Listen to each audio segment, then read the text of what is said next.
Meghan and Harry were filled with horror as the door closed rapidly, leaving them drowning in shock. Greetings and a warm welcome back to the Vibe News YouTube channel. Surprisingly, my channel was initially created to serve as an archive of the falsehoods spoken by Meghan and Harry, as well as a balanced response to those lies. I have dedicated a considerable amount of time recording their lies and offering personal opinions on situations involving this troublesome duo, and those who fervently defend them.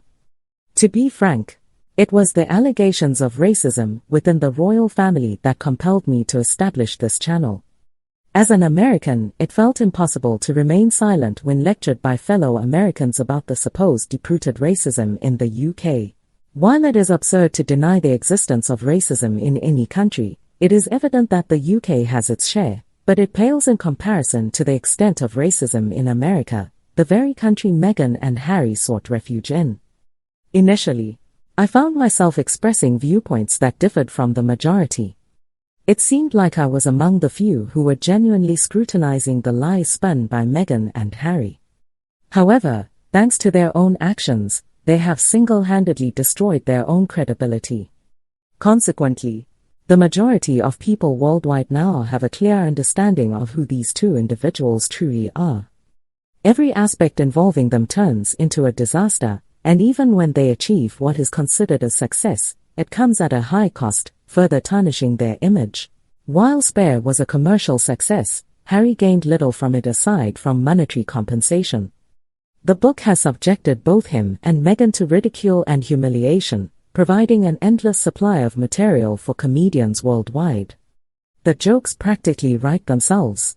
From the non-existent car chase through the streets of Manhattan to the loss of the Spotify contract, and the relief of no more archetypes, at least for now.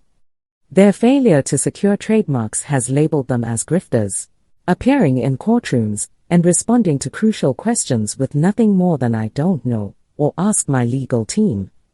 Their actions rendered me speechless yet pensive. At this point, is it even necessary for me to continue posting and challenging the narrative propagated by Meghan, Harry, and their supporters? Their popularity has plummeted, and very few individuals still take them seriously.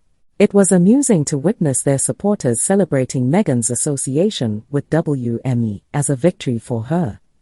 She must be paying them a substantial amount of money to attempt the daunting task of rehabilitating her public image and profile. The road ahead will not be easy. Meghan's predicament has nothing to do with her skin color, it's her personality. Many individuals simply find her unlikable. Dealing with this will prove challenging as Meghan has yet to be truly exposed for who she truly is. Transforming her image into something positive is akin to asking my husband to carry and give birth to a baby instead of me, a lovely thought but impossible to achieve. Meghan's strategic PR heavily relies on the public's short-term memory and a period of laying low, followed by attempts to promote positive information about her in the media. However, her tenacity is her sole advantage. The woman refuses to give up, and I commend her for that. Nevertheless, it will take much more than sheer determination to extricate themselves from the deepening hole they find themselves in daily. Harry's public approval is not faring much better, and he is of little use to Meghan. In fact, he played a significant role in leading her to her current position. Naturally, this has had a negative impact on his own public standing as well. Meghan's PR team hopes that platforms like this one will fade into obscurity while she lies low and waits. Queen Camilla, on the other hand, serves as proof that this strategy can work if one is willing to take a back seat and gradually reintegrate into the public eye. However, I doubt that Meghan possesses such patience. Believing that she and Harry know best is what ultimately led them to this disastrous situation. Their future in the public eye is uncertain at best, but there are clear indications that their opportunities are rapidly dwindling. They have squandered any chance of being perceived as genuine philanthropists, and have become too toxic for brand endorsements. At this point, they can't even succeed as social media influencers, lifestyle brand ambassadors, or motivational speakers. The road ahead will be exceptionally challenging for the both of them. I suspect that if they find themselves in need of money, they will resort to trashing the royal family. It's hard to believe that Meghan's tell-all won't extensively cover her brief time within the royal family. It requires quite the imagination to overlook everything that has transpired with these two. Personally, I harbor no ill will towards them, and I don't necessarily hope for their divorce. Divorce would only result in the children suffering. However, it is crucial not to allow them to control the narrative. They have repeatedly proven themselves to be dishonest. What I do hope for is the failure of Harry's legal battles, and I hope that Meghan finds a way to earn money through her own efforts, rather than perpetually playing the victim.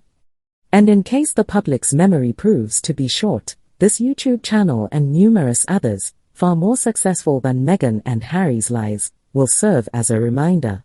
Perhaps I feel a tinge of disappointment because Meghan and Harry indirectly told us that all we needed to do was sit back and let them self-destruct, which they have done quite effectively.